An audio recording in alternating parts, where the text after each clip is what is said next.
Hello, everyone, and welcome to another episode of the He Lives podcast. Today, I gift the gift of all gifts back to humanity. For today, I channel episode 20, The Bat Spirit and the Truth of Redemption. It was Easter Monday as I wrote this on the 21st of April, 2025, on the same day the Pope died, and I finished it on the day the new Pope was employed. And you'll see the significance of this by the end of the story. The bat is a miraculous animal drenched in folklore and mythology. It's such a profound animal for humanity that it can only be described as one of the pillars of ascension. It is so profoundly linked to our ascension as a species that I could write books just about this one animal. So the afterwards discussion on this one is going to be profound. So if you wish to learn more about this wisdom and how it can help you see the path to healing more clearly for you, please subscribe. As you have probably noticed by listening to previous episodes, it's quite hilarious what I have to go through just to channel these animals to get their message through. But as you can probably understand after listening to this story, what happened to me to prevent me from channeling this message was full sabotage. This story is incredible, so tune in afterwards for all the juicy details on that. I've been trying to write this story for 3 years and it's not the full story. There's a lot more detail to be added. But this was, 3 years ago, Gaia spoke to me and she wanted me to tell this story. And I've healed that sabotage now, and now is the time to tell it, the truth of who I am. This story is a ceremony. I recommend you kick back and relax. Focus on receiving this medicine and maybe even have a cup of cacao or something stronger and receive this plentifully. Feel free to re-listen as this may take a few times to be absorbed. And remember, this is all a true story. This story is so big that it will have to be split into at least 2 different episodes because the heart of this story doesn't really start until the second part, even though this part is absolutely phenomenal. Also, this episode works well in conjunction with episode 14, The Robin, because with every Batman, there is a Robin. This channeling came through my ancestor, who is called Alfred, who I met several years ago in ceremony when I was in Glastonbury with my partner, Hazel. I had no idea he was represented as a bat spirit at the time, and I never realized until writing this podcast the comical joke that Alfred was the name of Batman's butler. And to discover why there is a piece of cheesecake in the picture, please tune into that afterwards. That is very, very interesting. So here I go. I dive into the story, the true story of the Christed ones, why we're here, why we forgot, the truth and the power of life and love, the wisdom of reincarnation, and the story of the Christed ones. So let's begin and tune in as I welcome my ancestors. I welcome all of our ancestors to witness and listen to this tremendous story. Welcome. Let's begin. He lives straight from the heart. I am the Bat Spirit. My name is Alfred, and I am here to guide and tell this story. I am the energy of man who holds the keys to true love, the keys to salvation, redemption, and divine justice. Love is unique on so many levels, and each of us hold a unique vibration, a unique gift. And today I share with you the most precious and powerful story ever told. A great story, which was divinely orchestrated through the limitless devotion to love, the greatest story of sacrifice that ever lived. A story which involves time travel through reincarnation, through the cycles of life, death, and rebirth. This is the story of Christ's reincarnation and resurrection into this lifetime today through this story. Many of us will never know or understand the pain of what happened to us, but I remember, and I feel it as clearly as if it were yesterday. So are you ready for the great remembering? Then I shall begin with a long lost story of the ages, which has echoed throughout the stories of human existence, the story that started it all, the story of love. A long time ago, bats were protectors of the sacred temples of life and creation itself.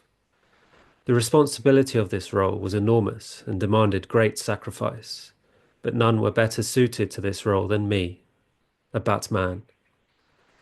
As Bat people, we are known for our tremendous gifts of sound through vibration. We understand the echoes of time, the echoes of life, death, and rebirth through the vibrations of love. Most of my duty back then was spent in guardianship of these temples, temples of the Great Mother, the womb of creation, the great caves of earth.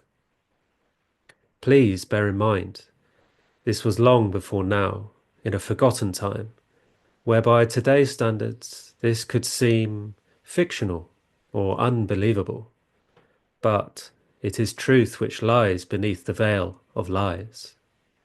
And today I speak from beyond the veil of time to deliver to you the truth. There have been many of us who stood the test of time to be here today and testify in the name of love that what happened in the past can no longer continue.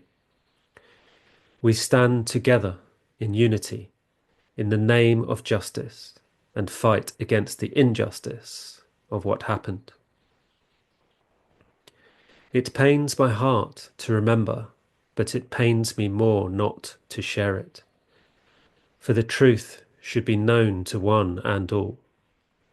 I am a warrior and sacred priest, but today the meaning of priest has been perverted and sullied by those who would pervert the justice of man's redemption. As priests, we always fought and protected love, and the purity of being a priest meant being a sacred protector of creation, the sacred energy of the feminine. To help you better understand, I must tell the grand cosmic and grounded tale of why you are all here.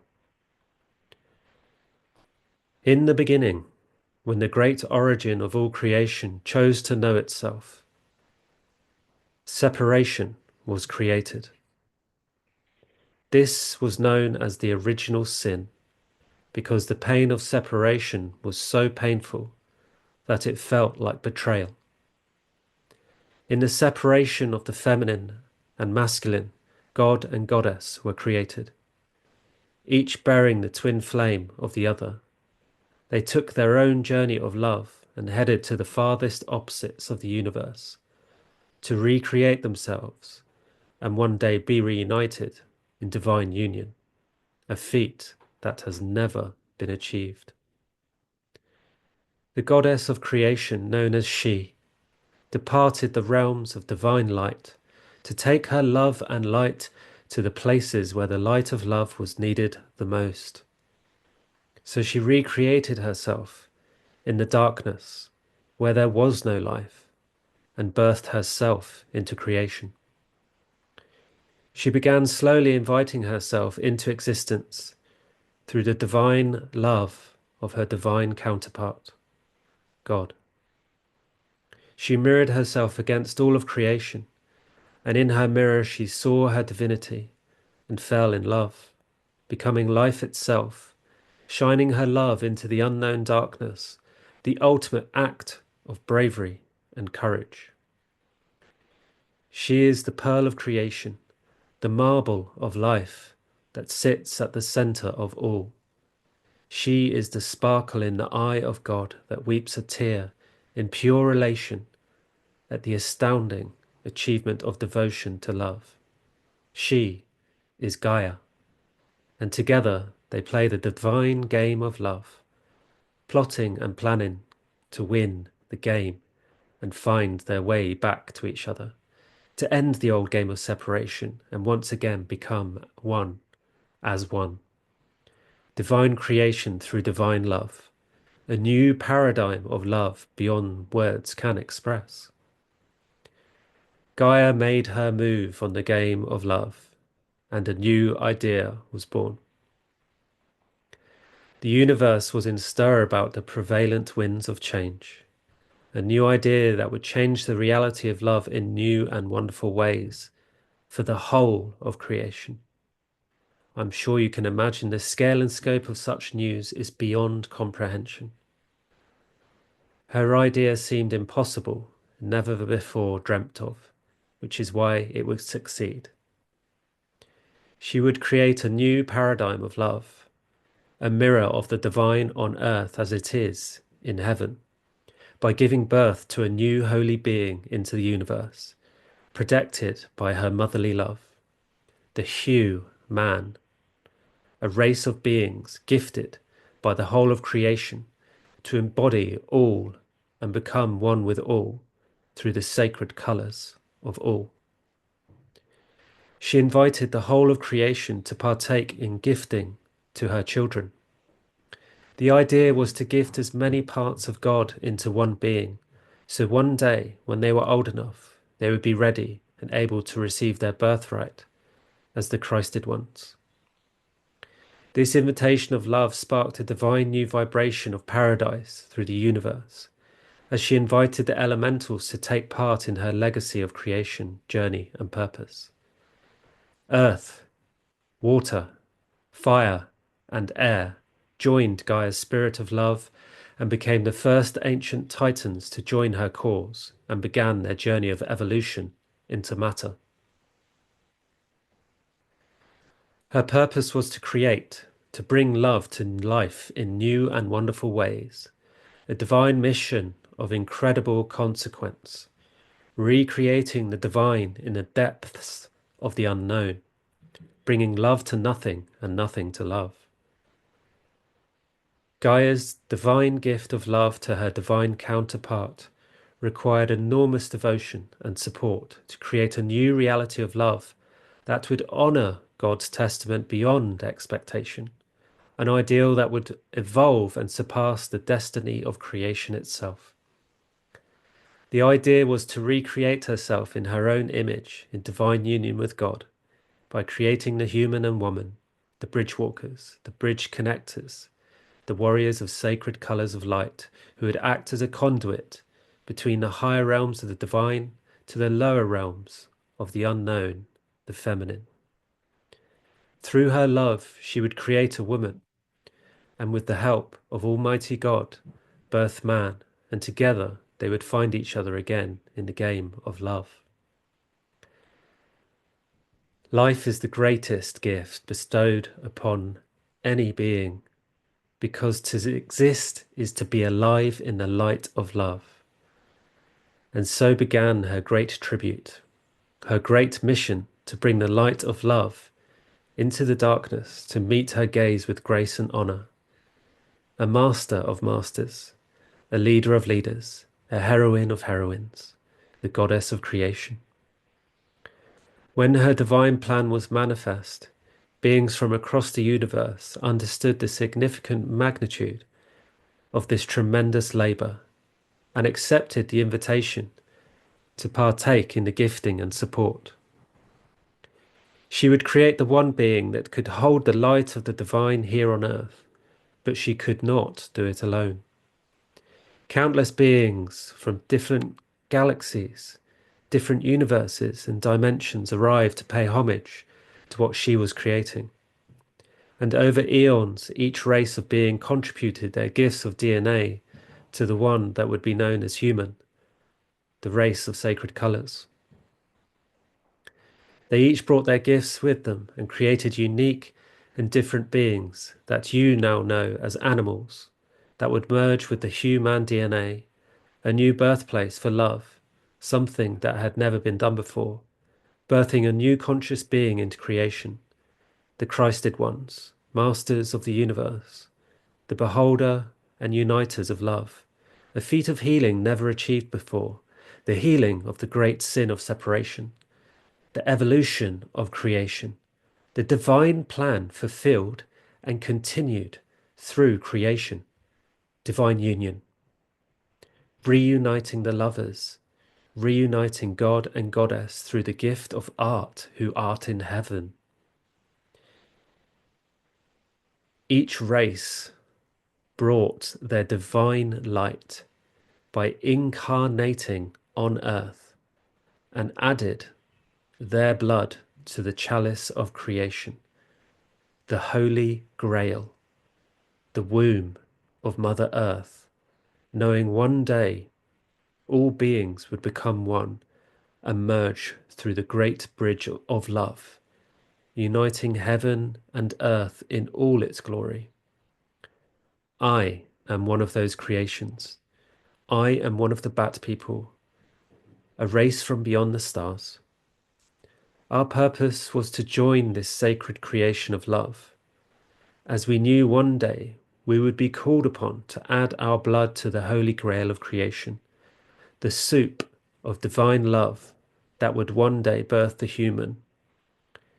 Your DNA contains many different types of beings from across all of creation, as many beings as there are animals on your planet. This is how important and powerful you are. As one of the Bat People who came to Earth, I was guided by my purpose to gift my blood into the chalice, and by doing so, bond my soul to the human and its divine purpose. However, not all went to plan. The game of love being played by Gaia was so bright that her love shone towards her divine counterpart, God, and in doing so, parts of God could no longer face the light and momentarily turned their gaze away from the brightness of his love mirrored and married in Gaia, creating God's shadow. Gaia had evolved and upgraded the game of love, taking the undivided attention of God's love, and so in God's shadow began to stir a race of beings who felt denied by their Father's love, a race of God's children blinded by the light of God's love towards Gaia and turned to shadow. By turning their gaze away from God, they had denied their own existence, their own light, and in doing so, hated their own existence. And they became the mirror opposite of love, the Antichrist.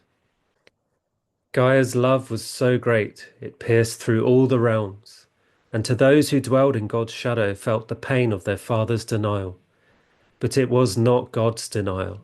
It was their denial of turning their gaze away from the light of love, creating untold pain and separation. From this wound beyond a rift was torn open in the universe, and out of that wound poured the Antichrist, the anti-life, also known as the great separator, the ego. These were a race of beings born from shadow that, when they felt the light of love, it felt like pain. They were beings who had lived so far and deep in the darkness. They had forgotten the love of God. They had forgotten love. They had denied their own divinity for so long they had forgotten who they were, blinded by the love of God and acting with malice for that reason. It is so painful for me to say this, but you must understand why it hurt them so much. The light of their own divinity blinded them because they denied their own divinity, hence the term blind as a bat. The light of love, their own love, was mirrored on all those they hated, and so they lashed out like an animal who had just had their eyes gouged out. And that blindness caused them to act out of blind rage. Like approaching a blind wild animal, it reacts only to protect itself. It does not mean harm. But through their unseeing eyes, none would listen. Everyone could see what they could not see, but none could feel the rage they could. And so they made us feel it all.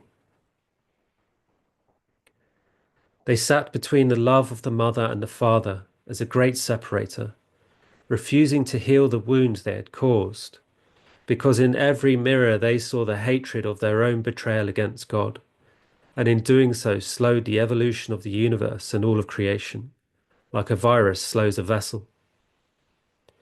They destroyed, sullied, and enslaved all those who fought for love, and turned our gifts against us, becoming beings misguided by their betrayal and blindness, hell-bent on destruction of life. In doing so, they began to draw upon their own life force, and they began to dwindle until they found a way to feed from love, creating a never-ending hunger. In their existence, they mirrored our love with their broken shadows and became the distorted mirror that cracked when they wounded the universe. They stole the blood of the Bat people and all those that they conquered and murdered, and twisted and manipulated our gifts for their own power. And instead of honoring the force of life and justice, they became vampires who fed on the blood of life, becoming greedy and addicted to feeding from the light of love, turning light into darkness wherever they arrived, perverting the course of justice. This allowed them to cheat death, making them immortal by feeding on the life force of love. And through this act of depravity, created a mirror of love in fear and shame. They truly were God's shadow in every single one of us, and thus began the story of humanity and the war against creation. They became jealous of those who were loved by God, and they believed us to be loved the most because we were the chosen ones, the Christed ones. So they invaded Earth. When they arrived to Earth, they had cruel plans designed to destroy the plan and enslave Gaia and all her creations. But they made the crude assumption that Gaia was a lesser being to be conquered, tortured and enslaved for her love. But her love was much greater, intelligent and fierce than they could ever imagine. They despised Gaia not just because they believed she stole the love of their father from them, but because they saw all those who loved creation as lesser beings. They saw the feminine as the great enemy. Thus began the perversion of justice and the smear campaign against the feminine. Many say that when they arrived on Earth, it was to steal our gold, but it was not the mineral of gold, it was the gold within us, because that is the love that fed them. But their hunger could never be satisfied until they acknowledged their own gold. When they first arrived on my planet, we had never encountered such a force of evil before, and we were unprepared and naive. We were hunted just for being love, our DNA stolen and hijacked, because they wanted to destroy anything which prevented them from stealing the gift that Gaia had been creating deep within her womb. Our blood was supremely powerful in helping them ascertain a way to influence and control the divine plan, because our blood held a divine gift which allowed us to find redemption through reincarnation, and they desired to use it to usurp the power of Gaia and use it against God. They denied their own divinity, denied their father, and now they denied their mother, intending to use our blood to poison the chalice of creation by becoming the shadow of denial. Together we combined our love and sent emissaries to the neighboring races, and together was born the Galactic Federation of Light to oversee and protect life. But it was too late. They had been infiltrated, and a new age of galactic war had begun. When this war reached Gaia, they had grown in terrible numbers, destroying everything in their wake. They could not foresee, could not understand the power of love because they had denied it, and could only form manipulation and control with their technological advancements of logic. They held technology which was alien to us, and its destructive power made a terrible impact on the consciousness of the universe. An infiltration from one dimension to another, like a virus, it infected love and tried to enslave it. When they made it to Earth, they were pulled in by Gaia's magnificent love and light. Their vessels could not handle such powerful levels of love and light, and it killed them. However, some held the energy, the high energy of artificial divine light, and from that which they had stolen and managed to infiltrate the earth and caused untold destruction. Due to the laws of one that were broken through the wound of separation and the stealing of DNA, their plan worked against them, because though they may have stolen our blood, all choices against love had to be redeemed through the light of love, through redemption. And so through the cycles of life, death and rebirth, those that died there had to be reborn there, inciting karma and the wrath of God, creating a prison of responsibility for them. Justice would prevail. They created a plan to infiltrate our DNA and eventually managed to bargain with the locals, the reptilians. The reptilians were children of Gaia, advanced bioengineers, but knew only slavery. It was a process of evolution they were undertaking to overcome their programming. But through the intervention of other races, complications of war erupted and sides were taken. This meant the invaders were able to gain access to the coding of fear implants in the DNA from the inside, making it easier for them to control us through fear implants in our reptilian DNA. Through their machinations and advanced technologies, they manipulated the light in our DNA and influenced us through fear to create that which we feared the most. They used our greatest gift of creation against us. Over generations of reincarnation, unfulfilled karmic debt, untold wars, slavery, and abuse, fear was spread across the planet, and we were enslaved and used as food to keep them alive. They created the Matrix to feed from an adjacent dimension through ego, where they could remain invisible, but could still influence through our DNA the projections and creations of thought, causing us to choose for war, create horrors, to create the opposite polarity of love in every aspect through emotion, destruction, war, manipulation, suffering, denial, violence, hatred, blame, and shame, all the different forms of separation. They acted out such depraved acts of cruelty against love through our ignorance that it caused us to create our own toxic web of shame, a maze and prison designed to keep us trapped in toxic shame avoidance. Today, you know this as narcissism. This act of depravity was so severe, it caused many of us to look the other way in shame, creating the sin of ignorance, turning a blind eye to love. The meaning behind this dark act was to ensure no one was ever brave enough to turn their heartfelt gaze towards this act of depravity and feel what they had done. Because if they did, they would find redemption and the karmic debt would be fulfilled.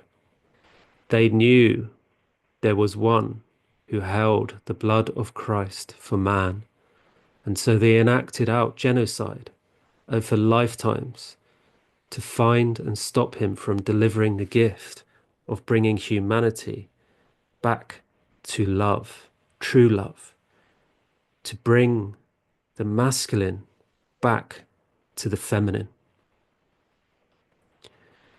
When the human she was born, there was great celebration, but also great aftermath.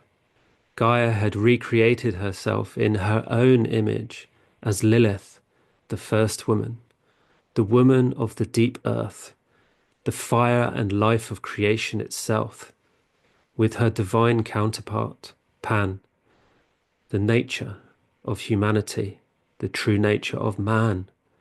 But before she could birth the pure man who would embody Christ, his DNA was manipulated as they input their DNA into the chalice, knowing they could infiltrate her creation through Atom, also known as Adam, the divine light masculine, to provide a window of infiltration into the feminine DNA. Everyone who contributed their blood gift to the chalice had contributed their DNA coding to Gaia's plan to create a new being that would unite us all. But in doing so, we did not foresee that our external interference into her plan would cause such great pain and anguish. Our blood, like many others, is powerful, but it held a unique coding of the cycles of life, death, and rebirth, a unique gift for humanity. The ability to recreate oneself through facing one's immortality, the ability to transcend one's limitations through redemption and acceptance of one's darkness and light, a backdoor antidote to the Antichrist, the antidote to denial of one's divinity, the greatest gift of redemption.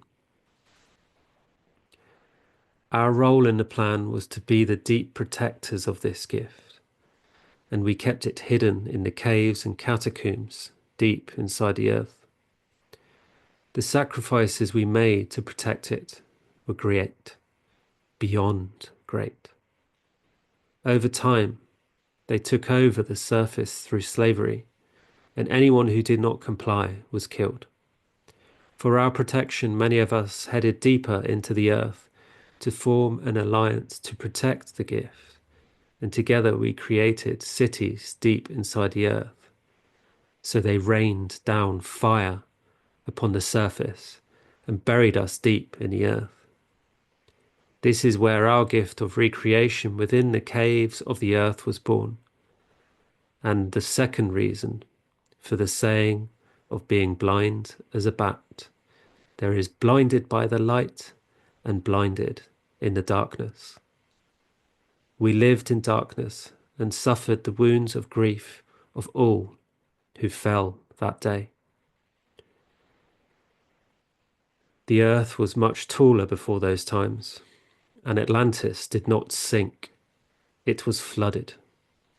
We discovered redemption in the womb of our Great Mother, and she gifted us the sight we needed to create a new world, because the events we suffered transformed our underground cities of light, and we evolved into Atlantis, reborn through the redemption of love. Though they may have infiltrated the human DNA of humanity, they were never able to find the true gift, the hidden gift of the feminine. This gift held the true DNA of creation,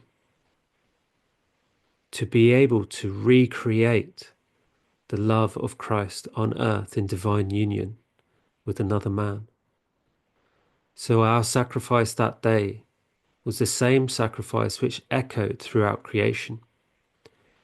Jesus made that same sacrifice the day they crucified love, the day they crucified God.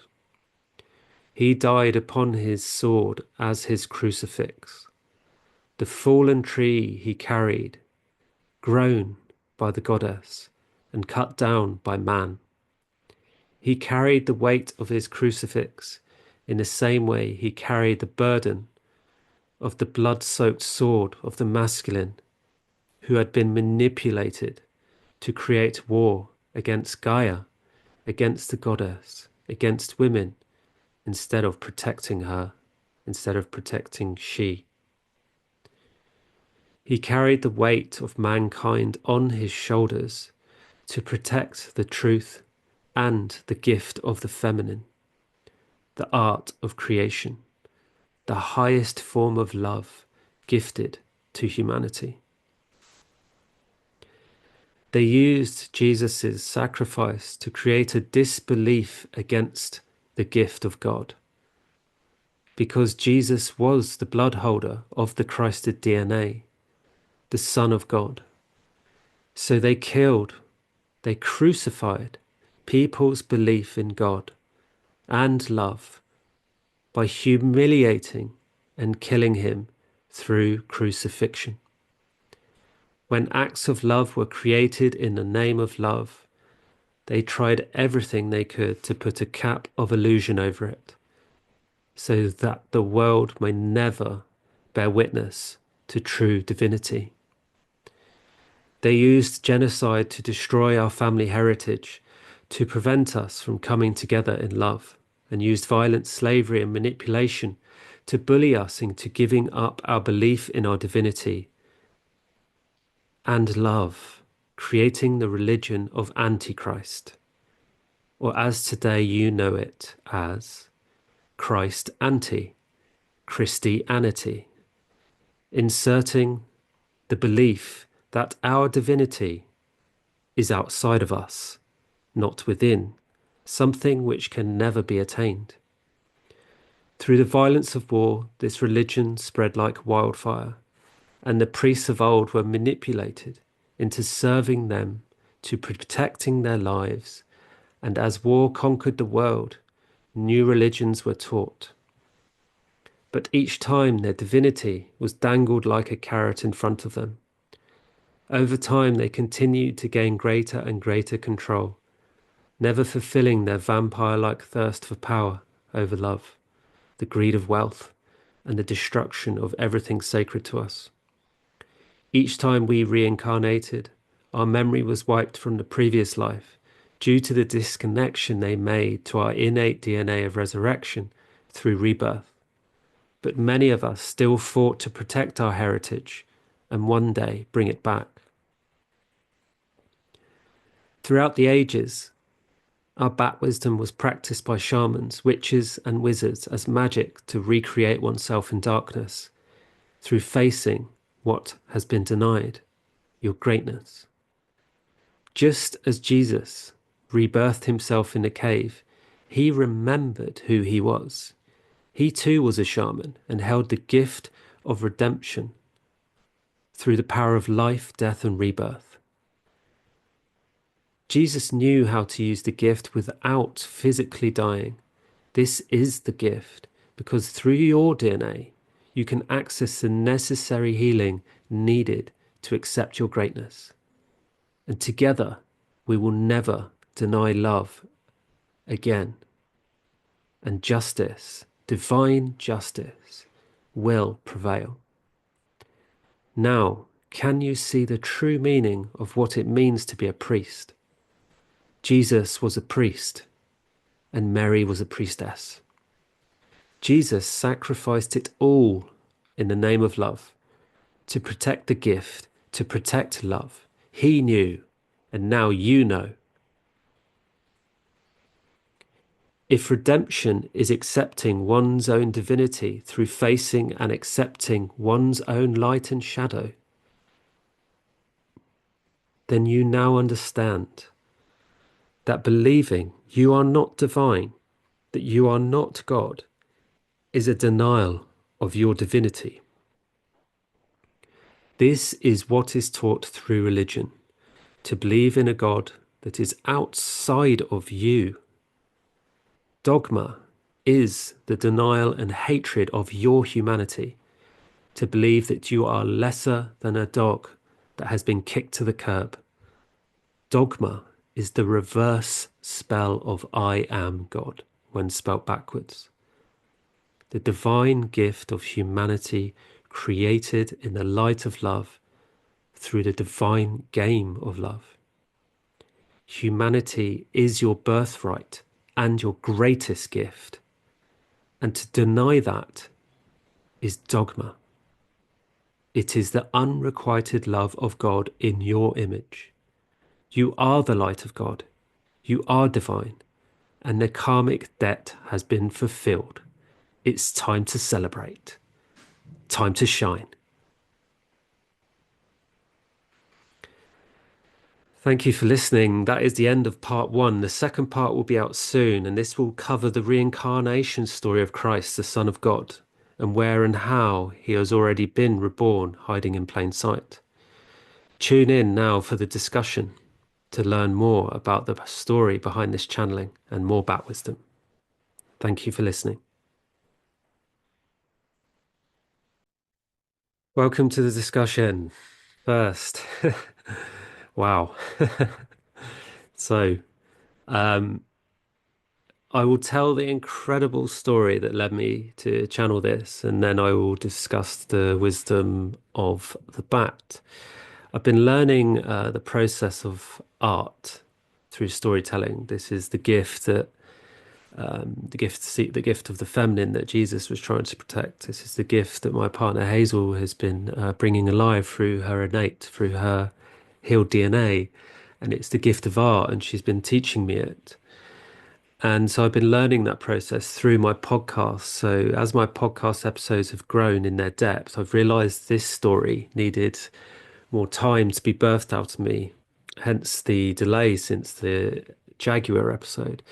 So I believe there will be a longer delay between podcasts so I can get the most from each story and deliver the true essence of art in each story instead of just getting it out.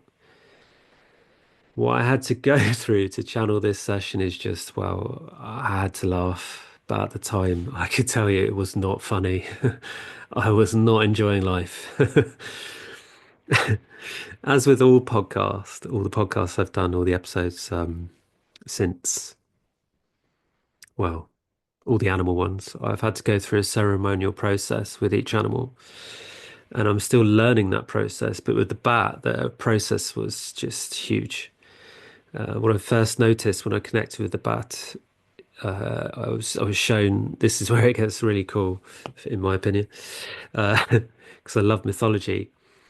I was shown the spirit of Cerberus, this three-headed hound. He was enormous, absolutely enormous. The three-headed hound and gatekeeper on the underworld of the underworld, in case you don't know. Hell and the underworld are absolutely no strangers to me. I've been there far too many times, but it had been part of my destiny to redeem those parts of myself by taking the journey into the underworld, and I actually met with Hades, the lost dark masculine, and is these are different forms of the deep masculine. There's also Triton and all these, there's so many different divine archetypes that represent these lost parts of the masculine, and I've been going into those depths within me and the heights to clean my DNA and reclaim those forgotten parts of myself that I lived, or I am living, or I will live. Many many stories are told in a negative sense about Hades, called the Dark Lord of Destruction, but he's far more than that and deserves his own spotlight. When I spoke to Cerberus, I knew I had to ask him what kind of cake he wanted, because in the mythological stories, the only way to safely pass Cerberus was to gift him a cake. And when I spoke to him, the answer I got back was a cheesecake. And I said, believe it or not, I said, I can't eat dairy and I don't know how to make cheesecake. I didn't get an answer. A few days afterwards, I had one of the most powerful visual dreams I had ever had. I dreamt I was a divine angel, so my higher self, which I've met and I have embodied many parts of that within myself. And this process is documenting the birth of that. In the dream, I flew down deep into the earth to reclaim and redeem the lost parts of my soul. I was this bright white and gold angel, but by the time I arrived in hell, my wings folded into my back and I turned black, covered in soot from the flames of the underworld. I encountered myself and became a lost ancestor, a Batman, a dark angel lost in hell. I headed deeper into the underworld, and I came to Tartarus, where the souls of our ancestors have been enslaved, the souls of the damned.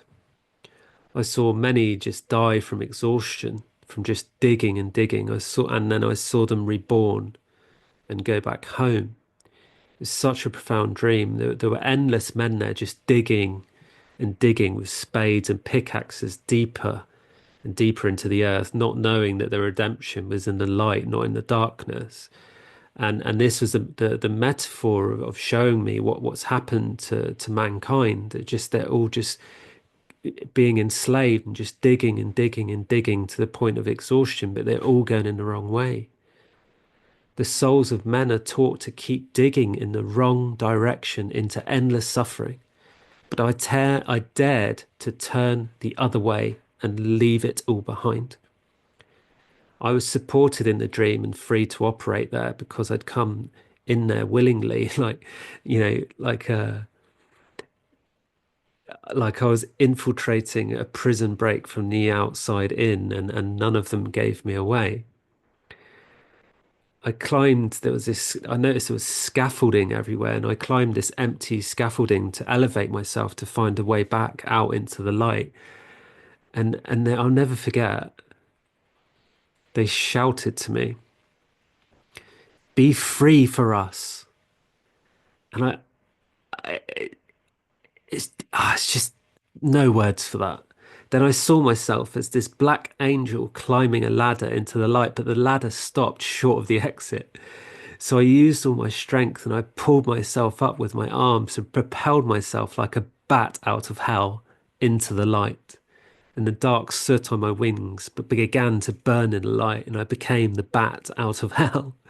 Eventually, it all burned on off me, and I was glistening brighter, a bright white angel again. And let me tell you, that's why Bat Out of Hell was such a successful song, because Meatloaf was the cake and he got his entry past Cerberus. Fast forward a few weeks and I attempted to begin writing the story. I tried to start writing this on the 17th of April 2025, which was the day before Good Friday, Holy Friday. Every Thursday, I used to go to a cafe in a small village to write my podcast. Looking back at it, it's absolutely crazy, but that's what I felt I needed to do. I would put on my headphones and deliver the message in writing, try to channel it within the chaos. That day, however, the cafe was too busy because of the holidays, which had never happened to me before.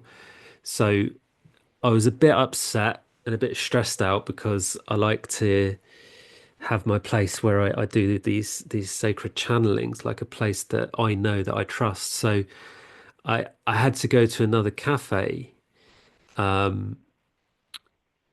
and I was led to this cafe that I saw on the way there. And I remembered when I walked past, there were two young people sitting in the window. So I walked back there and I saw they were still there, and there was a seat opposite them, a quiet seat where I could sit and write this. It was a woman. It was really strange. I have to describe this. It was a woman and a man, probably early 20s, and they were studying, which I thought was the oddest thing I'd ever seen in this little village near where I live, because there is no university and definitely no there is not any form of like higher educational places anywhere near here. So it was really odd. So when I sat down and tuned into their energy, they just felt like they weren't really. Oh, it's difficult. You'll find out why, but like they weren't there. It was strange. They just they were light. They just felt like light. Anyway, I was having a terrible day. I could feel the darkness of that day. There was a collective sabotage going on, because when you get to this level of purity, you can feel the collective energy. It can be a burden, but it's also a huge gift once you get to a certain once you burst through the veil, let's say. And so there was a collective sabotage going on a few days earlier that week where they sent those women up into space as a hijack, and on top of that it was the Easter weekend, and I not knowing, but the Pope would die the following Monday. Popes and priests, yep, perverts and angels, you could say. A huge collective energy of dogma, and I was feeling it all. I couldn't channel the bat, and I began to feel all this pressure and the pressure of, all that darkness and just the pressure in my life that I've been under, the pressure of trying to get my story out, trying to launch my life into joy and happiness instead of poverty and struggle. I was just 1 month from being homeless, and as I write this, I'm about, yeah, less than that now. We have no idea how we're going to do this. We just hang on there, believe and trust our spirit guides to guide us along with our souls and the love we have for each other. Love always wins and we will succeed one way or another. But I'm not going to lie, it's been really difficult. Anyway, as I sat there, I began to suffer these really dark energies and everything I was going through personally. And I thought I might have to go home and write this. And the man and woman who was studying got up and left. And then a few minutes later, a waitress approached me with this cake in her hand and handed it to me and asked, what is this for? I didn't order cake. And she said, the man who was sitting there bought it for you. I said, what? Why would he do that? And she said, well, he thought you looked stressed. And I was just in shock. And get this, it was a cheesecake, the cake that Cerberus ordered. And I put the cake on the table, and like another guy sat down where they were, and I just didn't care. I just cracked open, put my head in my hands, and I just started bawling my eyes out at this gesture from a stranger. It was so beautiful. It cracked me wide open. In that moment, I realized I'd received what I needed. So I enjoyed the cake guilt free and headed back home, grateful for what just happened. Later that day, I met with my partner and told her about it, how incredible it was. And so we channeled our guides and asked a few questions, like we always do. And I was told it was an intervention by two angels to come and bring light to me in the darkness, and the key, the gift of the cheesecake. I tried again on Monday, not knowing the Pope just died, and I began to get some of it out, but it was extremely difficult. I was finding it really tough. In the end, I couldn't finish writing it until they appointed the new Pope, which was a few days ago. This is how I've always experienced dogma. When acts of love are created through art, they try everything to put a cap over the world, just like they do on their heads. It is so the world will never bear witness to true divinity, and that's what this story represents. What is interesting about the bat energy is its mythical presence in our stories, vampires, Batman, and so much more. We've understood through the channeling, the energy of denial, and where that comes from. But are you aware that this story is about you too? It's in all of us. They hijacked our ego, and we have all denied our divinity. Otherwise, would have already ascended here on earth into light. No death, just life. The prophecy is the obliteration of ego, shadow, through light. But due to that distorted shadow of religion, justice was perverted. This trickled down through our DNA over millennia, and today shows itself in paedophilia, porn, rape, murder, war, genocide, slavery, censorship, and the list goes on. All of those negative entities are entities we created through manipulation to keep us forgetting why we are here. Perversion is the denial of life through your life force. Masturbation and sex are great examples of perversion. Let me explain. So, through working divine union with my partner, Hazel, she taught me through her teachings as a priestess of sacred sexuality that sex and masturbation are something we believe they are not. Sacred sexuality, which is one of the reasons why we're here, is about making love, a profoundly sacred act of creation that can only happen through love. This can also be done by oneself, by making love to oneself through the universe of your heart. This was profound for me to be able to learn this through Hazel, and it completely changed my belief about what is possible. Sex and masturbation, however, are not forms of making love. They are perversions of lust. When making love, there is a sacrifice. And I've discussed this on my YouTube channel. The man gives his life to the feminine, and she gives him the death he desires, the ego death, le petit mort, which in French means the little death, which is the moment when a man orgasms. The heart stops for a short moment. But this cannot happen through masturbation. The death needs to happen in reverence and surrender to the feminine. Only then can true death happen. I've had walk-ins during this process. It is profound and divine, but the current teachings out there around Tantra have all been perverted because none are able to do it in divine union, and that is its purpose. Tantra today, all of that, it is all an illusion of power manipulation through ignorance. But the worst place for the perversion of sexuality, lust, and power is the church. They have a lot to answer for. It only takes a simple question to ask: where did all that gold come from? Love always wins in the end and the beginning, and divine justice will be served when people wake up and realize they have been enslaved. Anything or anyone that says otherwise is part of an elaborate denial to prevent the divine justice of love.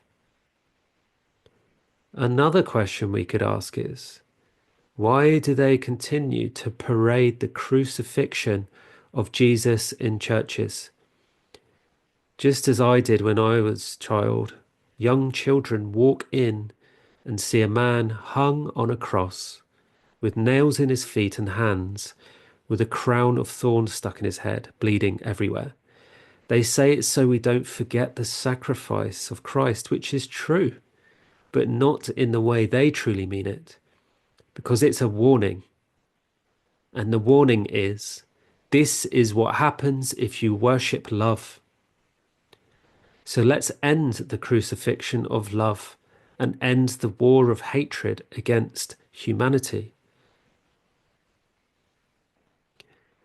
The next episode I have begun channeling, and it's extremely sacred and requires enormous surrender. I've had to go through some enormous purges to get to this level of embodiment, and my spirit guides have even instructed me to create videos about my awakening, and my partner is doing the same, and we're going to do one together on my YouTube channel, on our YouTube channel, and our joint YouTube channel, Prophecy Walkers. And I've already done one, and I was asked to ask for donations to serve my greatest purpose so I can birth this gift into the world. But I trust the process, and I'm sure all will change at the right time. During this time, I have been writing the bits I needed, and then I realized the next part of this story is the path, of reincarnation of the Son of God throughout his lifetimes here on earth, plus much, much more to come. I cannot wait to share my story, and I look forward to being heard one day. So if you are listening, thank you. Thank you for listening.